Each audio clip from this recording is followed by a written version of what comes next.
Today on Around Kansas, Deb discusses a few historical books that should be on your reading list. We start off by taking a closer look at the Kansas Bobcat. On the front porch is Lori Bamerlin. Next, it's a poem by Ron Wilson.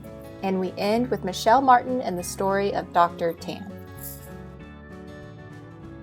Closed captioning brought to you by Ag Promo Source. Together we grow. Learn more at agpromosource.com. This segment brought to you by Kansas Corn. Learn more at kscorn.com.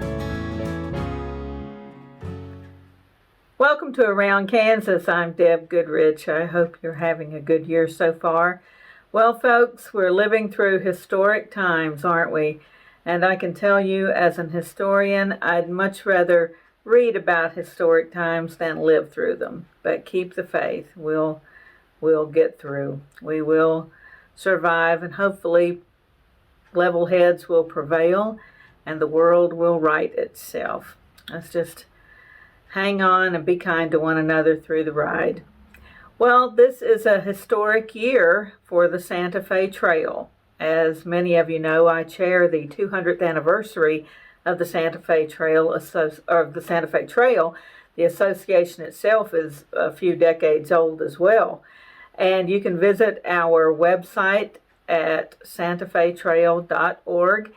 And we have a lot of questions about book recommendations. Where would you start? Well, I got a couple of great places for you to start right here. And one of them is The Santa Fe Trail Adventures by Dave Webb. And our friend Leo Oliva was the historical consultant. This is an activity book. So it's got lots of stories and then maps, really cool stuff, and then activities you can fill in. I don't care if you're 6 or 60, this is a fantastic resource and just a tremendous place to start. And you can find that for $10 at thelastchancestore.org. The other one, which is a great place to start, Following the Santa Fe Trail. This is by Mark Simmons and Hal Jackson. So this is your guidebook. So if you are going to travel the trail, this is a great place, a great resource for you to figure out where you are and where to go if you want to follow the trail. So this is available at thelastchancestore.org for only $20. So these are great resources. And when you visit thelastchancestore.org, you can also join the Santa Fe Trail Association, and we would encourage you to do so. The membership gets you, among other things, a subscription to Wagon Tracks. And this is the quarterly publication. Ruth Friesen edits it and does a phenomenal job. So lots of history and happenings and messages from important folks like our friend Michael Martin Murphy, who is our honorary chairperson for the Santa Fe Trail. And we're so happy to have him on board. Of course, Western history doesn't have a bigger friend and a more eloquent one than Michael Martin Murphy. So we're thrilled to have him on board. So many great people who've been involved in the trail story along the way, whether it be now or 200 years ago or any time in between. Just incredible stories waiting to be shared. Lots of events are planned, and of course, like everyone, we're working with different parameters right now. So follow our schedule to see if events do happen as planned. If you want to plan an event, or if you're along the trail and you would like to incorporate the Santa Fe Trail story into events that you already have planned, get in touch and maybe we can help you with that and help you publicize it. We have a wonderful show for you today, so stay with us.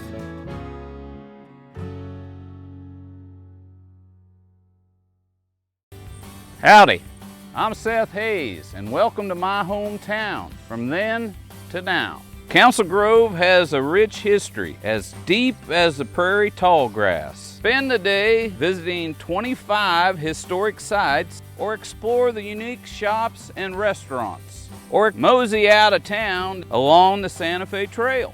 You all visit my hometown, Council Grove, in the heart of the Flint Hills.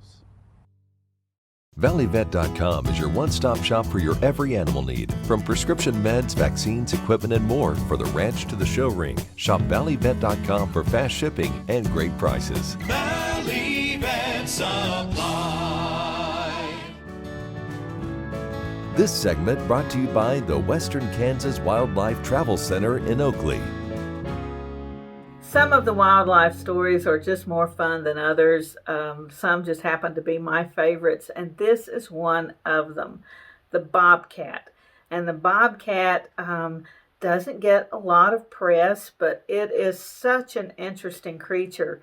And spotting one, they may not be as big and as impressive as mountain lions, but let me tell you, spotting one in the wild is still pretty special. So let's take a look at this very interesting kitty cat that's roaming the wilds all around us. Much more common and quite a bit smaller than mountain lions, bobcats can still strike fear in the heart of the hiker or rancher who happens upon them. Their growl, their bark, their scream, well, it can make the hair stand up on the back of your neck. Bobcats get their name from their short or bobbed tail. They have long legs, toes with retractable claws, dark spotted reddish-brown fur on top, and gray fur with black spots on their belly. They don't dig their own dens, but take advantage of what nature offers in brush piles, hollow logs, caves, and in rock outcroppings. They hunt alone from dusk to dawn and rarely use the same daytime resting area. Studies in Kansas reveal that a male bobcat may hunt over an 8-mile territory, while females hunt over a much smaller ground. Bobcats mark their territories with urine, feces, or scratching on trees. In Kansas, these territories are usually scrublands or woodlands. They mostly eat rabbits and hares, mice, birds, and other small creatures, but can take down an injured or small deer. While the kitten is vulnerable, the adults have few predators other than man, though may be killed in territorial disputes with larger animals. In the wild, the bobcat can live up to 14 years. An adult might weigh anywhere from 15 to 30 pounds. So, is the bobcat the same thing as a lynx? While bobcats and lynxes are separate species, they do belong to the same genus, which coincidentally happens to be the lynx genus. There are 4 different species belonging to this group, 3 of which share the family name: the Eurasian lynx, the Spanish or Iberian lynx, and the Canadian lynx. The 4th member, the most common cat native to North America, is the previously mentioned bobcat. The lynx genus, with its 4 species, has the largest range out of all the cats.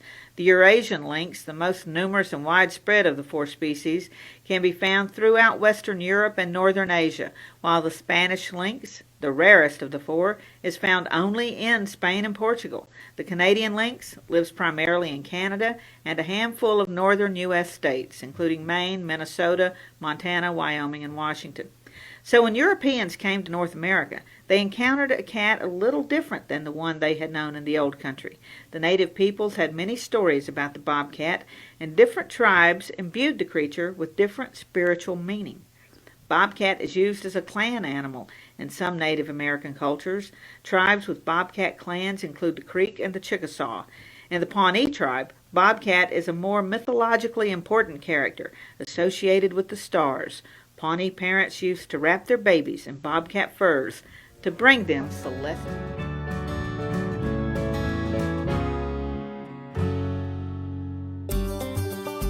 Welcome to the Western Kansas Wildlife Travel Center, right here in my hometown of Oakley, Kansas. We're the front door of Western Kansas, located on 3 main highways, I-70, US 83, and US 40. And all those roads lead to history, beautiful scenery, and adventure, no matter which direction you go. We now have an IHOP. That brand that you've trusted up and down the road in all your travels is staffed with local folks, real people just like you and me, and we're waiting on you to join us. So for fun, adventure, fuel up, fuel your body, and let's have some fun.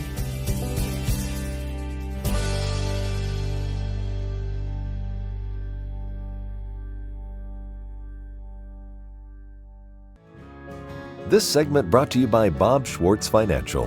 Values, commitment, transparency.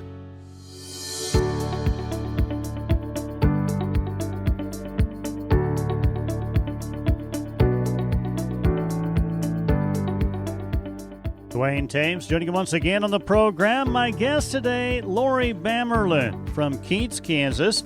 She's president of the Kansas Agri-Women. Lori, tell us a little more about the Kansas Farmer Feed Signs program that many folks have seen along the highways here in Kansas.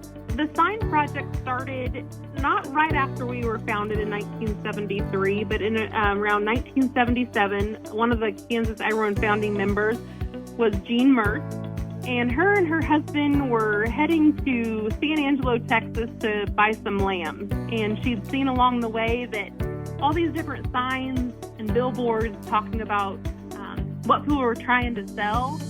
And she thought, why are we in agriculture not talking about what we want to sell and advertising our commodities?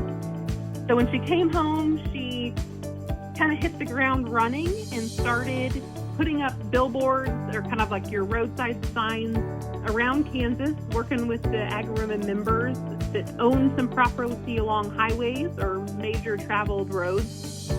And it started out that there were eat beef signs, eat lamb, grow wheat, kind of a variety of agriculture signs, along with that kind of iconic grocery sack sign that says "One Kansas Farmer Feeds." Obviously, it goes back to that initial imprint that the Mertz family had from that trip and trying to promote. It's grown and changed a bit through the years as well. Yeah, we had approximately 70 signs originally when it started with all those different commodities. And if someone had land and they raised cattle, they'd say they wanted a beef sign on there. It kind of changed. Again, things come in cycles and the change of the time. So I think there was a time where we just kind of thought it would maintain itself, but it didn't really. And farms change hands and generations. And so in the last few years, we've got comments from people saying, oh, I've seen this sign about Kansas farmers feeding and eat beef and growing wheat, and tell us more about that. And so we thought that was probably one of the best ways to promote that producer to consumer with understanding and telling people about agriculture. And so we chose that grocery sack sign. So we've been focusing on that since it encompasses all of the variety of agriculture produced in Kansas, anywhere from dairy to wheat, and there's meat in that grocery sack. And so we've just started replacing all of the signs that have needed some repair with that grocery sack sign. I understand that Thomas Sign Company was a big part of the early efforts and maybe continues as well. Yeah, the founder of Thomas Signs, he originally hand-painted all of those signs. So some of those old signs that are holding up really well is that tape they used back in the day, but it really held up in the Kansas weather. And so he's hand-painted them, and technology changes in every aspect, and now we have, it's a plastic vinyl wrap that's heavy duty that should last for anywhere from 5 to 7 years, kind of depending on what direction it's facing and how much weather and sun it gets. And so Thomas Signs is still helping us put those signs up along the way, and we also have been putting some up ourselves. It's kind of a wrap, and we're able to actually install some of them ourselves. Our thanks to Lori Bamerlin, president of Kansas Agri-Women, joining us on the program. I'm Dwayne Thames. Have a great day. I'm Bob Schwartz, and I've devoted the last 43 years to helping Kansans reach their retirement goals and to protect the family farm. At Schwartz Financial, we believe everyone should be able to live the retirement they've always dreamed of. Our team of professionals can help you create an efficient strategy using a variety of investment vehicles to help you address your financial needs and your concerns. Bob Schwartz Financial, values, commitment, and transparency. This segment brought to you by Santa Fe Trail Meats in Overbrook. Let us help feed your family. I thought I'd seen it all, and then I got a call from a guy in town. He said, "We want you to come help us do goat yoga." I said, "Goat what?" Yes, goat yoga is a thing. So we rounded up some goats, we went into town and built a pen and watched it happen. This poem is called You Go, Yoga Goat. I thought I had seen everything, but I was surely wrong, because I found something new when goat yoga came along. We brought our goats to town and we put them in a pen where a bunch of people came and brought their mats on in. Folks laid down on their mats and the instructors helped them move through various positions, health and wellness to improve. They would roll and move their body into various contortions, which seemed to help them stretch by increasing proportions. The goats would mill around them for however long it took, while giving all the people a sniff or just a look. When folks got on their hands and knees to make a tabletop, the goats jumped on their back and they didn't want to stop. It was the first time seeing yoga. I am sure to note that I never, ever, ever had seen yoga with a goat. Happy trails.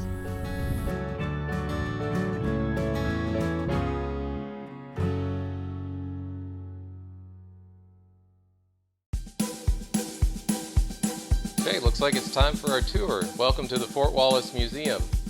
Here at the museum, you're going to find some really interesting stuff, like our replica stagecoach from the Butterfield Overland Dispatch. We've got facades from the fort buildings. We've got an 1870s flag. There's a plesiosaur that was discovered locally. We've got the Ray pump organ collection. We're a little bitty place with a great big story, and we'd love to have you. This segment brought to you by Kansas Farm Bureau, the voice of agriculture. To join today or for more information, go to kfb.org or find us on Facebook and Twitter. We're glad to have Michelle back with us this morning and once again exploring the connections between Kansas and our sister state to the south, Oklahoma. And she's got a very interesting story for you this morning. I know you're going to love this one. Good morning, Michelle. Good morning, Deb. I want to continue our look at historical connections between Kansas and Oklahoma. Today, let's learn about a pioneering physician who treated patients in southeast Kansas and the Indian Territory. When Charles Ingalls and his family shivered sick with ague in their small cabin, he thought medical help was 13 miles away in Independence. Little did he know that one of his nearest neighbors was a doctor. Immortalized in the pages of Laura Ingalls Wilder's Little House on the Prairie, Doc Tan visits the family, dispenses medicine, and saves them. Who was Doc Tan, and what is his connection to the Indian Territory? George Tan was born in Pennsylvania in 1835, a free African American. Little is known of his early life and just how he obtained his medical training. Some historians believe he learned to treat illness and injury during the Civil War, when he served as a soldier, or possibly a contracted, eclectic physician.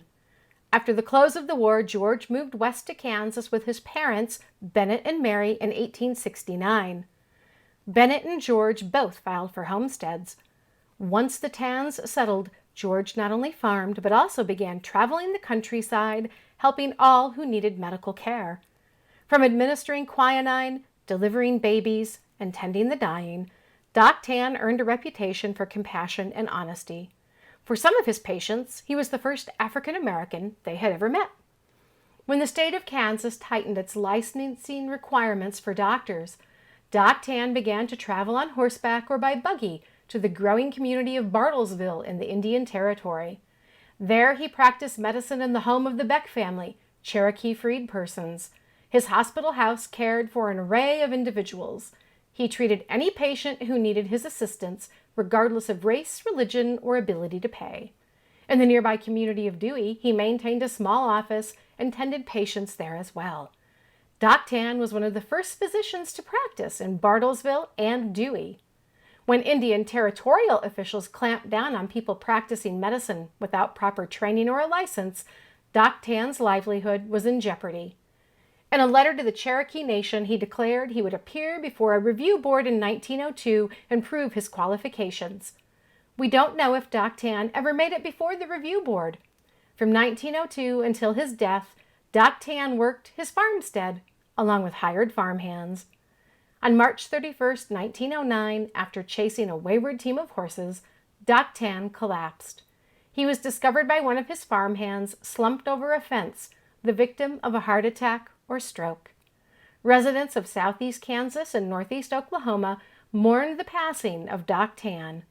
Today, you can visit his final resting place in Independence, Kansas.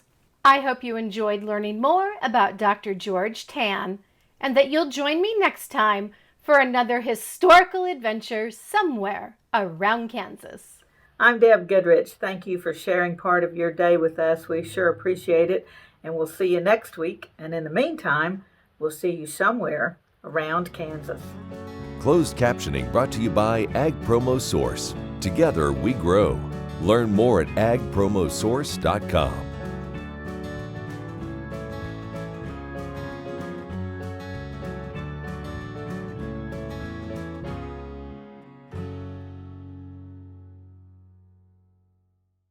In 1821, a trade route was opened from Missouri in the United States across prairies and mountains to Mexico. In 2021, we will mark 200 years of epic conflicts and grand adventures, larger-than-life personalities, and sweeping landscapes. Join us on an historic journey. The Santa Fe Trail lives on.